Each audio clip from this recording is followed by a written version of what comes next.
Yes class, numerical number 9 निकाल लीजिए।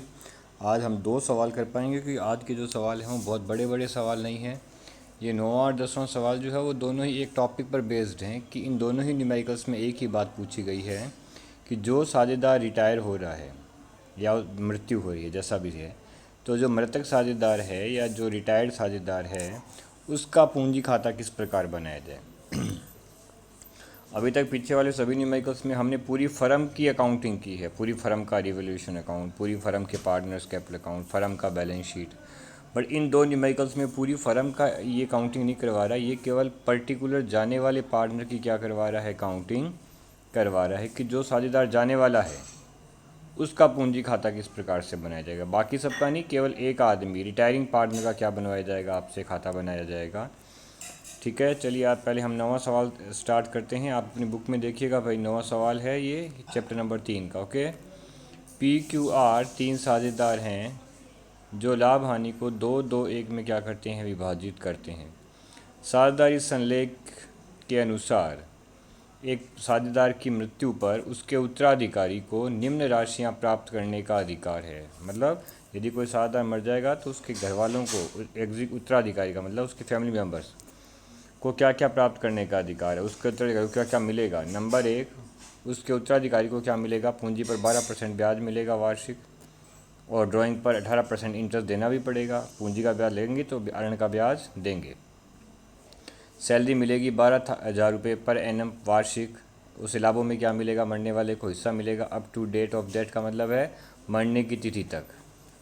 जो साझेदार मर जाएगा उसने जितने दिन करंट ईयर में काम किया है उतने दिन का उसे क्या मिल जाएगा, लाभों में हिस्सा मिलेगा। जो किस प्रकार से निकलेगा, जो प्रीवियस ईयर पिछले साल के लाभ के आधार पर क्या किया जाएगा, ज्ञात किया जाएगा। तो मरने वाले के उत्तराधिकारी को 4 राशियां प्राप्त करने का अधिकार है। पूंजी का ब्याज लेगा, ऋण का ब्याज देगा, वेतन लेगा और लाभों में हिस्सा लेगा उतने दिन का जितने दिन तक मरने वाले ने क्या किया था, काम किया था। ओके, आगे कह रहे हैं कि पी की डेथ हो गई कब, 31 मई 2017 को। 31 मई 2017 को क्या हो गई, पी की डेथ हो गई और उसकी पूंजी खाते का शेष 1 अप्रैल 2017 कह दो या 31 मार्च 2017 कह दो, एक ही बात है ये। तो साल का ओपनिंग बैलेंस जो है मरने वाले का वो था 80,000। तो 1 अप्रैल को नया साल लगता है ना, 1 अप्रैल 2017 को क्या लगा होगा, नया साल लगा होगा। और 1 अप्रैल 17 को जो नया साल लगा है उसने अप्रैल में काम किया, मई में काम किया और मई के एंड में मतलब 31 मई को उसकी क्या हो गई, डेथ हो गई। ओके, और मरने वाले ने आहरण क्या क्या किया ये बता रखा है इसने कि मरने वाले ने इस टाइम पीरियड में जितने दिन उसने करंट ईयर में काम किया, 2 महीने, उस 2 महीने में उसने 15,000 रुपये का तो आहरण किया और उस आहरण का ब्याज कितना बनता है, 1200 रुपये क्या बनता है, ब्याज बनता है। ठीक है, और जब पिछले साल का प्रॉफिट ऊपर लिखा है ना कि मरने वाले को लाभ में हिस्सा पिछले वाले वर्ष के लाभ के आधार पर दिया जाएगा, तो पिछले वर्ष का लाभ इसने कितना बताया है, 30,000 रुपये बताया है। इस लाभ के आधार पर हम उसका हिस्सा निकाल देंगे। आपको क्या बनाना है, एक पूंजी खाता बनाना है, किसका, मरने वाले साझेदार का, जिसमें यह बताया जाएगा कि उसके उत्तराधिकारी को हम कितनी राशि का भुगतान करेंगे। मतलब उसके उत्तराधिकारी के खाते में हस्तांतरित की जाने वाली राशि की क्या करनी है, गणना करनी है। मरने वाले के उत्तराधिकारी के खाते में हस्तांतरित की जाने वाली राशि किस प्रकार ज्ञात की गई है, देखते हैं। चलिए देखते हैं। पहले सवाल नंबर 9, केवल एक खाता है, बहुत इजी न्यूमेरिकल है ये। न्यूमेरिकल क्या है, 9वां 10वां 11वां, ये ऐसे सवाल हैं जो एक पर्टिकुलर पार्टनर के लिए बने हैं, जब जा रहा है जिसकी डेथ हो रही है। तो ये सवाल 4 नंबर में आने का चांस रहता है। इस चैप्टर में से 7 नंबर के छोटे छोटे सवाल आते हैं, तो ये 4 नंबर के न्यूमेरिकल हैं, 4-4 नंबर के ये एग्ज़ाम में आ सकते हैं। चलिए हम क्या बनाते हैं, सबसे पहले क्या एक ही अकाउंट बनेगा यहाँ, तो पार्टनर्स कैपिटल अकाउंट बनेगा उस व्यक्ति का जो फर्म से क्या कर रहा है, निवृत्ति ले रहा है। ओके, चलो numerical number 9, P's capital account, P retiring partner तो कैपिटल अकाउंट। कैपिटल अकाउंट का ओपनिंग बैलेंस आप सब लोगों को पता है कि पूंजी खाते का ओपनिंग बैलेंस क्या चलता है, CR चलता है। तो सबसे पहले लिखेंगे हम by balance BD। By balance BD सवाल में दे रखा है भाई कि 1 अप्रैल 2017 या कह दो या 31 मार्च 2017 को उसकी पूंजी का शेष कितना था, 80,000 रुपये था। तो सबसे पहले लिखा बाय बैलेंस BD 80,000। ओके, अब ऊपर जो 4 पॉइंट दिए हैं उनमें आ जाओ। सबसे पहला पॉइंट दिया है कि उसे पूंजी पर ब्याज मिलेगा 12%। तो पूंजी का ब्याज उसकी तो आय है P की, तो उसके जमा हो जाएगा बाय इंटरेस्ट ऑन कैपिटल। कितना निकलेगा, पूंजी का ब्याज इस प्रारंभिक पूंजी पर निकलता है। ओके, तो यहाँ ब्याज निकाला गया है, देखिए ये 80,000 पूंजी और ब्याज की दर कितने परसेंट है, 12% है, तो 12/100 और इंटू 2/12। 2/12 क्यों, क्योंकि उसने करंट ईयर में 2 महीने काम किया है, 2 महीने काम किया उसने, क्योंकि अप्रैल और मई के एंड में तो उसकी डेथ हो गई। तो ब्याज कितने महीने का मिलेगा, उसे 2 महीने का ही मिलेगा। 80,000 की पूंजी जिसका 12% ब्याज कितने महीने के लिए, अप्रैल और मई 2 महीने के लिए, तो उसका पूंजी का ब्याज बनता है कितने रुपए, 1600 रुपये। ये तो हो गया पूंजी का ब्याज। 80,000 की पूंजी का 12% 2 महीने, अप्रैल और मई, क्योंकि मई के एंड में डेथ हो गई, 31/5/17 को पी की मृत्यु हो जाती है। अब आती है सैलरी। सैलरी से दे रखी है पॉइंट नंबर 2 में कि उसकी वार्षिक वेतन 12,000 है। तो वार्षिक वेतन 12,000 का मतलब पूरे साल का वेतन 12,000 है, मगर उसने पूरे साल तो काम ही नहीं किया। उसने काम ही कितने महीने किया, उसने काम ही किया है 2 महीने, तो उसकी सैलरी भी क्या निकलेगी, 2 महीने की निकलेगी। तो उसकी सैलरी लिखेंगे बाय सैलरी 12,000 इंटू 2/12, 2 महीने का वेतन। तो 12,000 12 महीने की है, तो 2 महीने की कितनी बनेगी, 2,000 बन जाएगी। ये भी हो गया। फिर आगे उसका दे रखा है कि शेयर इन प्रॉफिट, लाभों में हिस्सा कैसे निकलेगा उसका, जितने दिन उसने काम किया है पिछले वर्ष के लाभ के आधार पर। तो देखो, मरने वाले को जो लाभ मिलता है उसकी एंट्री बनती है P&L suspense account DR to retiring partner capital account, या डिकैस्ड मतलब जाने वाला। रिटायरिंग पार्टनर्स कैपिटल का sorry P&L suspense account DR to retiring partner या to deceased partner capital account. तो लाभ है उसका मरने वाले का, तो उसके CR ही जाएगा, किस नाम से, bye P&L suspense. P&L suspense खाते के माध्यम से क्या देते हैं, मरने वालों को लाभों में हिस्सा देते हैं। हानि होती तो DR हो जाती, टू P&L सस्पेंस। चलिए, लाभ मिलेगा उसे पिछले वर्ष के लाभ के आधार पर। पिछले वर्ष का लाभ सवाल में दे रखा है, एकदम एंड में कहीं दे रखा है कि गत वर्ष का लाभ कितना था, 30,000 रुपये था, लास्ट में लिखा है एकदम। तो 30,000 रुपये तो गत वर्ष का लाभ, 30,000 पूरे साल का लाभ था, बट उसने कितने महीने काम किया, 2 महीने काम किया। तो 30,000 इंटू 2/12, क्योंकि हमें 2 महीने का लाभ चाहिए। तो 30,000 गुणा 2/12 इंटू 2/5। 2/5 क्या है, 2/5 पी का हिस्सा है। सवाल की स्टार्टिंग में दे रखा है 2:2:1, तो 2/5 क्या बन जाएगा, पी का हिस्सा बन जाएगा। तो 30,000 गुणा 2/12 इंटू 2/5, तो उसका लाभ में हिस्सा कितना आ रहा है, 2,000 क्या आ रहा है, उसका लाभ में हिस्सा आ रहा है। हो गया। अब आ जाइए उसके ड्राइंग। सवाल में दिया गया है कि पी ने कितने रुपए का ड्राइंग किया है, पी ने 15,000 रुपये का क्या किया है, ड्राइंग किया है।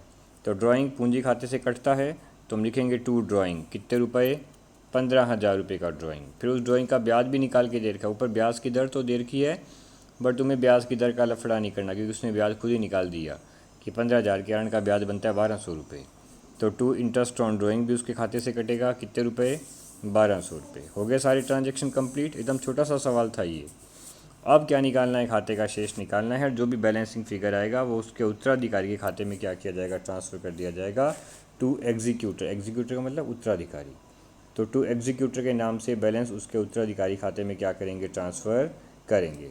तो इसके लिए हम पहले CR का योग लगाते हैं। CR का योग आता है 85,600। कैसे, 80,000 का पूंजी, 1,600 पूंजी का ब्याज, 2,000 की सैलरी और 2,000 उसका लाभ में हिस्सा।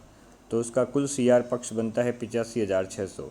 85,600 में से जो उसने आहरण किया है और जो आहरण का ब्याज बनता है वो पैसा फर्म काट लेगी। तो 85,600 में से 16,200 फर्म काट लेगी, तो बचा हुआ 69,400 उसके उत्तराधिकारी खाते में क्या किया गया है, ट्रांसफ़र कर दिया गया है। ये बन गया आपका क्या, ये बन गया आपका पूरा piece capital account at the time of retirement, कि जब पी रिटायर होता है तो उसका पूंजी खाता किस प्रकार से बनाया जाएगा। ये केवल एक मरने वाले का पूंजी खाता था, बाकियों का नहीं बनेगा। ये पूछा एक का आदमी का है, तो ऐसी कंडीशन में बाय बैलेंस BD आता है। CR में क्या आ सकता है, पूंजी का ब्याज, मरने वाले की सैलरी, उसका लाभों में हिस्सा, अगर ख्याति होती तो ख्याति भी आती, अगर कोई JLP कोई पॉलिसी ली होती तो वो भी CR में आती। और DR में क्या आता है, DR में ड्राइंग आता है और इंटरेस्ट ऑन ड्राइंग आता है, और जो लास्ट में बैलेंस CD बचेगा, बैलेंसिंग फिगर बचेगा, वो उसके उत्तराधिकारी खाते में क्या किया जाएगा, हस्तांतरित कर दिया जाएगा। ये बन गया आपका न्यूमेरिकल नंबर 9। चलिए अब पढ़ते हैं हम सवाल नंबर 10 की ओर चलते हैं कि सवाल नंबर 10 में क्या बताया जा रहा है। सवाल नंबर 10 भी इसी टॉपिक, इसी कंसेप्ट पर है। उसमें भी केवल एक मरने वाले आदमी का क्या पूछा गया है, खाता पूछा गया है, पर उसमें काउंटिंग थोड़ी ज़्यादा करवाई गई है। ABC 3 साझेदार हैं, 10वां सवाल देखेंगे इसके बाद। ABC 3 साझेदार हैं जो 3, 2, 1 में लाभ हानि का बंटवारा करते हैं। फर्म ने उनके तीनों के जीवन पर 60,000 की एक पॉलिसी ले रखी है जिसका एनुअल प्रीमियम 4,000 रुपये है, जो P&L खाते से क्या किया जाता है, हर साल काटा जाता है। मतलब भुगतान करती है प्रीमियम, और प्रीमियम खर्चा है, खर्चा कहाँ जाता है, P&L अकाउंट में जाता है। फर्म के वार्षिक खाते 31 मार्च को क्या किए जाते हैं, बंद किए जाते हैं। ओके, 1 अगस्त को सी की क्या होगी, डेथ हो गई। अब साल शुरू ख़त्म, साल नया कब शुरू हुआ, अप्रैल में, उसकी डेथ कब हो गई, अगस्त में। तो अप्रैल, मई, जून, जुलाई, 4 महीने उसने क्या किया है, काम किया है, क्योंकि 1 अगस्त को तो डेथ होगी ना। तो अप्रैल में काम किया, मई में काम किया, जून में काम किया, जुलाई में काम किया, 4 महीने उसने काम किया है मरने वाले ने। तो हम जो भी उसकी कैलकुलेशन करनी है, सैलरी, इंटरेस्ट जो भी है, वो 4-4 महीने के लिए निकलेगा। हाँ, गुडविल पूरी निकलती है गुडविल महीनों के हिसाब से नहीं आती, गुडविल पूरी कंप्लीट की जाएगी काउंट। आगे देखा है कि बी को उसकी पूंजी भी मिलेगी, पॉलिसी में हिस्सा मिलेगा, इसके अतिरिक्त उसके उत्तराधिकारी को क्या क्या मिलेगा, ये सब नीचे बताया जा रहा है। क्या, एक तो मिलेगा उसके उत्तराधिकारी को पूंजी पर 10% ब्याज, कितने दिन का, जितने दिन उसने काम किया है। उसने 4 महीने काम किया तो 4 महीने का क्या मिलेगा, पूंजी का ब्याज मिलेगा। एक उसके उत्तराधिकारी को क्या मिलेगा, लाभों में हिस्सा मिलेगा, जो पिछले 3 साल के औसत लाभ के आधार पर ज्ञात किया जाएगा। और 3 नंबर पॉइंट में कह रहा है कि मरने वाले को जो ख्याति मिलेगी वो पिछले 4 साल के औसत लाभ के 3 गुने के आधार पर, 3 वर्ष के आधार पर क्या करनी है, ज्ञात करनी है। तो इसमें तो सारी बातें आ गई ना, सबका कैलकुलेशन, बड़ी बड़ी काउंटिंग करवा रहा है ये सारी। मरने वाले को पूंजी का ब्याज मिलेगा, लाभों में हिस्सा मिलेगा जो पिछले 3 साल के औसत लाभ के आधार पर निकाला जाएगा, ख्याति मिलेगी जो पिछले 4 साल के औसत लाभ के 3 वर्ष के आधार पर क्या करनी है, ज्ञात करनी है। और 1 अप्रैल 2017 को मरने वाले के पूंजी खाते का शेष कितना है, 90,000 है। और वर्ष के दौरान उसने आहरण कितना किया है, 5500 रुपये का क्या किया है, आहरण किया है।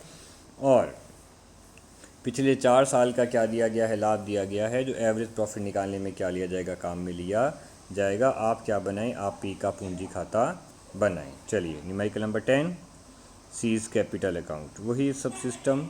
सबसे पहले क्या आएगा, by balance BD, by balance sheet BD एकदम लास्ट में दिया है कि बी का 1 अप्रैल को पूंजी खाते का शेष 90,000 है, तो बाय बैलेंस बीडी में हमने क्या लिखा, 90,000 लिखा।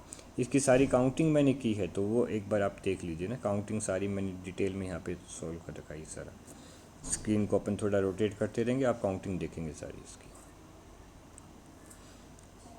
सबसे पहले लिखा बाय बैलेंस बीडी, उसके बाद इंटरेस्ट ऑन कैपिटल, मैंने यहाँ पे इंटरेस्ट ऑन कैपिटल ये वर्किंग नोट में सब काउंट किए हैं, वर्किंग नोट बनाए हैं ये आप लोगों के लिए मैंने।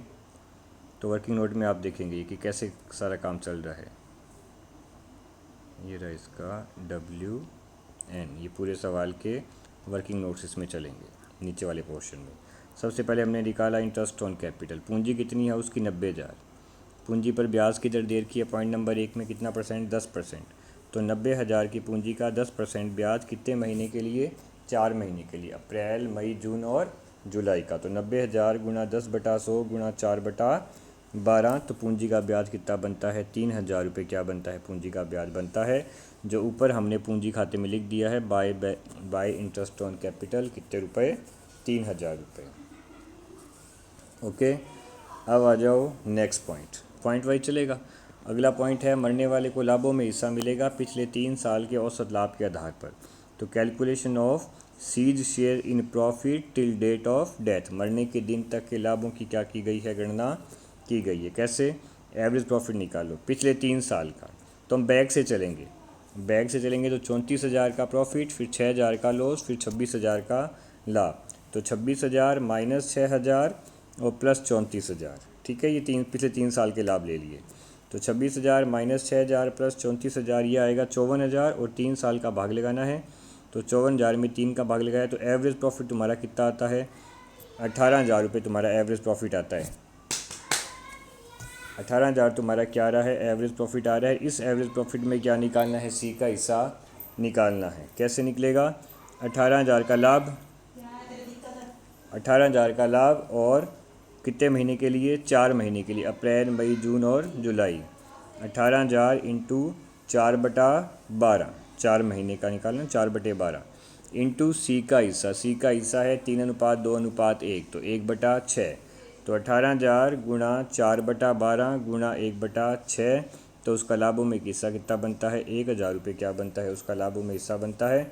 जिसकी एंट्री कर दी गई है P and L suspense account D R to C's capital account, P and L suspense account D R to C's capital account. तो खाते में क्या लिखेंगे, by P and L suspense कितने रुपए से, 1000 रुपये से क्या की जाएगी, एंट्री की जाएगी। तो ये मरने वाले के हमने क्या निकाल दिए, लाभ निकाल दिए, प्रॉफिट निकाल दिए। कैसे, सबसे पहले हमने निकाला 3 साल का एवरेज 18,000, फिर उस एवरेज में क्या निकाला, उसका हिस्सा। कैसे, 18,000 गुणा 4/12 अप्रैल मई जून जुलाई इंटू इसका हिस्सा 1/6।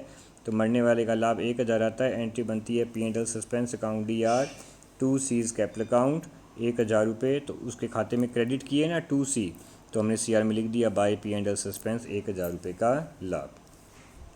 ये हो गया लाभों का हिसाब किताब। अब बारी किसकी आएगी, अब अगला लेवल आएगा न्यूमेरिकल में गुडविल का, कि मरने वाले की हमें क्या निकालनी है, ख्याति निकालनी है। उसकी भी एंट्री करेंगे। ख्याति कैसे निकलेगी, देखो मैं यहाँ पे नोट बना दिया है, calculation of goodwill average profit. ये बोल रहा है कि पिछले 4 साल के लाभों का क्या निकालना है, आपको औसत निकालना है। तो 4 साल के लाभ सवाल में दे रखे हैं, 16,000 प्लस 26,000, फिर माइनस 6,000 का लॉस, फिर 34,000। तो 16,000 plus 26,000 minus 6,000 plus 34,000 divide by 4, तो ये योग आएगा 70,000। 70,000 में लगाया 4 का भाग, तो एवरेज कितना आ गया, 17,500 एवरेज प्रॉफिट आ गया। अब इस एवरेज प्रॉफिट में हमें किसका हिस्सा निकालना है, सी का हिस्सा। एवरेज प्रॉफिट से गुडविल निकालेंगे पहले। तो इसने बताई है goodwill average profit into number of years 3। तो 17,500 के एवरेज प्रॉफिट और नंबर ऑफ़ ईयर कितने हैं, 3। तो 17,500 को 3 से मल्टीप्लाई कर दिया, तो पूरी फर्म की गुडविल कितनी आ गई, 52,500 रुपये क्या आती है, पूरी फर्म की ख्याति आती है। और इस 52,500 में आपको किसका हिस्सा निकालना है, सी का हिस्सा निकालना है। तो 52,500 इंटू 1/6, क्योंकि उसका हिस्सा 1/6 है ना। ख्याति महीनों के आधार पर नहीं आती, ख्याति कंप्लीट चलती है। तो 52,500 इंटू 1/6 8,750 की आ गई, मरने वाले की ख्याति आ गई। और मरने वाले को ख्याति कैसे देते हैं, ये हमने पहले बहुत सवालों में किया है। रिमेनिंग पार्टनर्स कैपिटल अकाउंट या to retiring partner capital account. Remaining partner कौन है यहाँ पे, यहाँ पे रिमेनिंग पार्टनर है ए और बी। तो एंट्री बनेगी S capital account D R, B's capital account D R, to C's capital. C को तो क्रेडिट कर दिया गुडविल से 8,750। और ख्याति रिमेनिंग पार्टनर में डिवाइड होती है किस रेशो में, गेन रेशो में। ख्याति का बंटवारा गेनिंग रेशो में किया जाता है। अब सवाल में ना तो कोई गेनिंग रेशो दे रखा है, ना ही कोई न्यू दे रखा है, क्योंकि अगर न्यू होता है तो हम फार्मूला न्यू माइनस ओल्ड लगा के गेनिंग निकाल लेते हैं, या गेनिंग दिया है तो भी अच्छी बात है। बट यहाँ तो ना तो न्यू है ना ही कोई गेन है। तो रिमेनिंग पार्टनर्स का रिमेनिंग रेशो, शेष बचे हुए साझेदारों का शेष अनुपात ही क्या बन जाएगा, उसका त्याग का अनुपात, सॉरी फ़ायदे का अनुपात बन जाएगा। तो इन तीनों का अनुपात था 3-2-1, एक वाला तो गया। तो ये जो 3-2 बचा है इनका, यही इन ए और बी का क्या है, गेन है। तो 8,750 गुणा 3/5, 8,750 गुणा 2/5। तो ए के कितने डेबिट हुए, 5,250, और बी के डेबिट कितने हुए, 3500, और सी के जमा कितने हो गए, 8,750 रुपये। तो अब जब आप पूंजी सी के पूंजी खाते में एंट्री करेंगे, ऊपर अपन देखेंगे, तो सी के पूंजी खाते में 8,750 रुपये क्या किए जाएंगे, क्रेडिट किए जाएंगे। किसके नाम से, ए और बी के नाम से, कि बाय ए बाय बी 5250 और 3500। ठीक है, चलिए एक बार अपन दोबारा देख लेते हैं ये सारा मामला, कि गुडविल का थोड़ा सा कैलकुलेशन, लेंथी कैलकुलेशन थोड़ी सी। पहले एवरेज प्रॉफिट निकाला 4 साल का, फिर एवरेज प्रॉफिट को 3 से मल्टीप्लाई किया तो गुडविल आई। फिर उस गुडविल में सी का हिस्सा 1/6 निकाला और एंट्री बना दी remaining partners capital account D R to retiring partners capital account, A D R B D R to C. 8,750 और 8,750 को 3:2 में क्या किया गया है, डिवाइड किया गया है।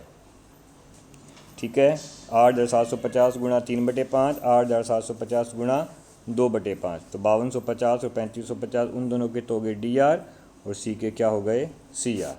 ये लीजिए, ये बन गई इसकी एंट्री। अब ये एंट्री हमें अकाउंट में क्या करनी है, पोस्ट करनी है। कैसे की है वो देख लेते हैं।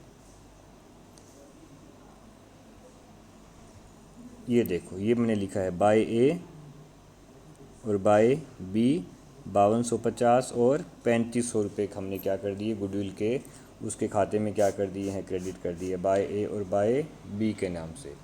हो गया। ये हो गया गुडविल का एडजस्टमेंट। इससे पहले P&L का तो हमने कर ही दिया था। अब बचा है केवल JLP कि मरने वाले को क्या देना है, JLP में हिस्सा देना है। तो JLP की काउंटिंग कैसे की जाए वो भी एक वर्किंग नोट उसके लिए बना दिया गया है। देखिए पहले उसका वर्किंग नोट, ये रहा भाई।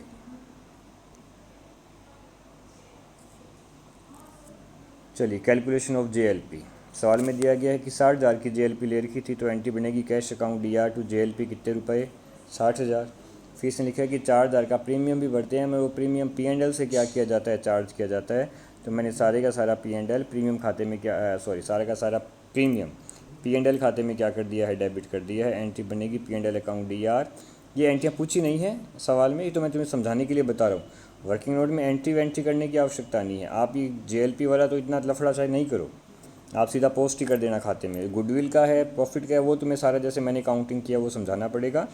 मगर JLP का आप डायरेक्ट तीसरी एंट्री भी कर देंगे तो भी काम चल जाएगा। बट मैंने तुम्हें समझाने के लिए तीन एंट्रियाँ बना दी कि कैश अकाउंट आएगा तो cash account DR to JLP, फिर वो P&L में इंश्योरेंस प्रीमियम जाएगा तो P&L account DR to insurance premium. और लास्ट में जो 60,000 रुपये JLP के हैं वो हम तीनों पार्टनर्स में क्या कर देंगे, डिवाइड कर देंगे कि JLP account DR to A to B और टू C, 3-2-1 में बांट दिया तो 30,000, 20,000 और 10,000 रुपये की JLP इन तीनों के खातों में क्या की गई है, ट्रांसफ़र कर दी गई है। तो अगर आप बिना एंट्री के भी करें तो भी काम चल जाएगा, क्योंकि 60,000 की JLP 3 टुकड़े कर दो और C वाला टुकड़ा C के खाते में क्या करना है, आपको ट्रांसफ़र करना है। तो अगर नहीं भी करते तो भी ये काम इट्स ओके। बट वो एक समझने का पैटर्न मामला था, तो मैंने तुम्हें पूरी एंट्रियाँ लिख दी कि पैसा आएगा तो cash account DR to JLP, फिर प्रीमियम P&L में जाएगा तो P&L account DR to insurance premium, और लास्ट में ये सारा पैसा तीनों में डिवाइड कर देंगे तो JLP account DR to A B C, 30,000, 20,000 और 10,000 रुपये। अब ये मैंने ये सारा जो है उसी के खाते में क्या कर दिया है, यहाँ पे ट्रांसफ़र कर दिया है कि बाय JLP। वो JLP वाला 10,000 रुपये उसका खाते में डाल दिया। ओके, फिर उसने ड्राइंग भी किया है भाई, तो ड्राइंग तो DR में आएगा। टू ड्राइंग कितने रुपए, 5500 रुपये का ड्राइंग आ गया। अब हमें क्या निकालना है, खाते का बैलेंस निकालना है। तो एक बार हम दोबारा देख लेते हैं। सबसे पहले बाय बैलेंस BD आया, फिर इंटरेस्ट ऑन कैपिटल हमने निकाला था उसका 90,000 का 10%, 4 महीने के लिए 3,000 ब्याज। फिर P&L सस्पेंस कैसे निकाला, नीचे नोट था कि 3 साल का एवरेज प्रॉफिट निकाला, फिर एवरेज प्रॉफिट का 4/12 इंटू 1/6 उसका हिस्सा। ऐसे ही ख्याति में उसका हिस्सा रहा था 8,750, जिसे A और B के डेबिट किया गया, किस रेशो में, 3:2 के गेनिंग रेशो में, उसके जमा कर दिया। फिर 60,000 की फर्म की क्या थी, JLP थी। उस JLP में C का हिस्सा 1/6 था, तो 60,000 का 1/6 कितना होता है, 10,000 उसके खाते में क्या कर दिए, जमा कर दिए। ड्राइंग उसने किया था तो ड्राइंग खाते में डेबिट हो गया। तो CR का योग आया था 1,12,750, उसमें से 5500 रुपये क्या कर दिए, माइनस कर दिए। तो खाते का नेट बैलेंस हो गया 1,07,250 रुपये, जो उसके एग्जीक्यूटर मतलब उत्तराधिकारी खाते में क्या कर दिए गए हैं, ट्रांसफ़र कर दिए गए हैं। ये लीजिए, ये आपका बन गया सीज कैपिटल अकाउंट। तो आज के दोनों ही न्यूमेरिकल एक पर्टिकुलर पार्टनर के लिए बनाए गए सवाल हैं कि जिस पार्टनर की डेथ हो गई या जो फर्म से अलग हो गया उसका क्या बनाइए, केवल पूंजी खाता बनाइए। पूरी फर्म का काम नहीं है, एक आदमी के लिए क्या करवाया जा रहा है काम। यहाँ भी देखो एक आदमी की काउंटिंग करवाई सारी की सारी, और उसके उत्तराधिकारी का क्या निकाला, बैलेंस निकाला। अगले सवाल में भी सारी काउंटिंग C की थी और उसके उत्तराधिकारी का हमने क्या निकाल दिया, बैलेंस निकाल दिया। ये थ्योरी का क्वेश्चन भी इंपॉर्टेंट है, एग्ज़ाम में आया भी हुआ है कि मरने वाले के उत्तराधिकारी को क्या क्या प्राप्त करने का अधिकार है। तो ये जो CR की मदें हैं ना, ये सब इसका आंसर है, ये वाली ये CR की मदें। मरने वाले के उत्तराधिकारी को पूंजी का ब्याज, वेतन, लाभों में हिस्सा, ख्याति, JLP, ये सब प्राप्त करने का क्या रहता है, अधिकार रहता है। और उससे लेते क्या हैं, उससे ड्राइंग और ड्राइंग का ब्याज क्या कर लेते हैं, उससे वसूल कर लेते हैं। तो आप ये भी ध्यान रखिएगा, ये भी थ्योरी का इंपॉर्टेंट क्वेश्चन है कि मरने वाले के उत्तराधिकारी को क्या क्या मिल सकता है। तो मरने वाले के उत्तराधिकारी को पूंजी का ब्याज, वेतन, लाभों में हिस्सा, JLP, ख्याति सब मिलती है। और उससे वो हमें देता क्या है, वो हमें आर्ण और आर्ण का ब्याज वो हमें क्या कर सकता है, दे देता है। ओके, तो आप ये दोनों न्यूमेरिकल अपनी फेयर अकाउंट जो कॉपी है अकाउंटेंसी की, उसमें क्या करेंगे, नोट कर लेंगे। ये सारे वर्किंग नोट वगैरह सारे के सारे नोट करेंगे। ओके क्लास, थैंक यू भाई।